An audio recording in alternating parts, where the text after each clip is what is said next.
बच्चों, चलिए प्रश्न पढ़ते हैं। जल के साथ जिनोन के क्लेथरेटों में जिनोन एवं H2O वाटर अणु में आबंध की प्रकृति है। हमें यहाँ पर प्रश्न के चार विकल्प दिए हुए हैं। ए सहसंयोजी, बी हाइड्रोजन आबंध, सी उपसहसंयोजी, डी द्विध्रुव प्रेरित द्विध्रुव। चलिए अब हम प्रश्न की मुख्य अवधारणा देख लेते हैं। तो यहाँ पर हमारे प्रश्न की मुख्य अवधारणा क्या होगी?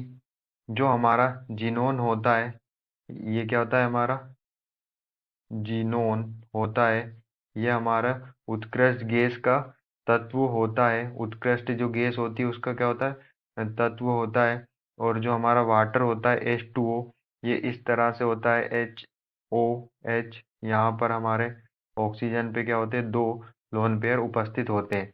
तो जो हमारा जीनोन होता है, जो हमारा जीनोन होता है, वो जो वाटर की जो संरचना होती है, वाटर की जो संरचना होती है, उसमें उसमें क्या हो जाता है? उसमें घुस जाता है। उसमें क्या हो जाता है?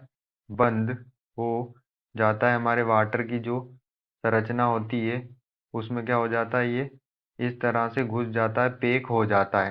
तो पैक हो जाता है यहाँ पर। और हमने देख सकते हैं कि यहाँ पर जो हमारा जीनोन है, इस पे ना कोई लोन पेयर उपस्थित होते हैं, ना कुछ, इस पर ना कोई चार्ज होता है। इसलिए ये क्या होता है? ये हमारा अ अध्रुवी अध्रुवी होता है। कैसा होता है? ये हमारा अध्रुवी होता है। जबकि हमारा जो वाटर होता है H2O, इस पे क्या होता है? एक लोन इस पर दो लोन पेयर उपस्थित होते हैं। इसलिए ये कैसा होता है? ये ध्रुवीय अणु होता है।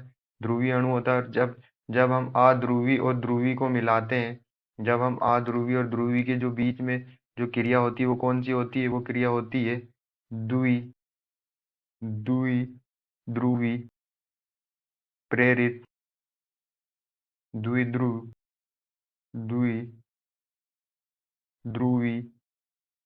अन्योन्य क्रिया जो होती है, वो क्या होती है? इनके बीच में अंतः क्रिया होती है। जो जो हमारे अध्रुवी और ध्रुवी होते हैं, उनके बीच में जो क्रिया होती है, वो क्या होती है? द्विध्रुवी प्रेरित द्विध्रुवी अंतः क्रिया इनके बीच में उत्पन्न होती है। तो इनके बीच में जो बंध बनता है, वो कौन सा बंध बनता है? द्विध्रुव प्रेरित द्विध्रुव बंध के जो होता है, इनके बीच में बंध का निर्माण होता है। क्योंकि जब हम अध्रुवी और ध्रुवी को अध्रुवी और ध्रुवी को मिलाते हैं, तो उनके बीच में द्विध्रुवी प्रेरित द्विध्रुवी अंतःक्रिया या जो है उत्प्रेरण क्रिया होती है। तो चलिए हम अपने विकल्प को चेक कर लेते हैं। विकल्प ए में हमें दिया है सहसंयोजी, ये हमारा आंसर नहीं होगा। हाइड्रोजन आबंध बी में, ये भी हमारा आंसर नहीं होगा। सी उपसहसंयोजी, ये भी हमारा आंसर नहीं होगा। हमें विकल्प डी में दिया है द्विध्रुव प्रेरित द्विध्रुव, यही हमारा आंसर होगा। आशा करते हैं आपको समझ में आया होगा। धन्यवाद।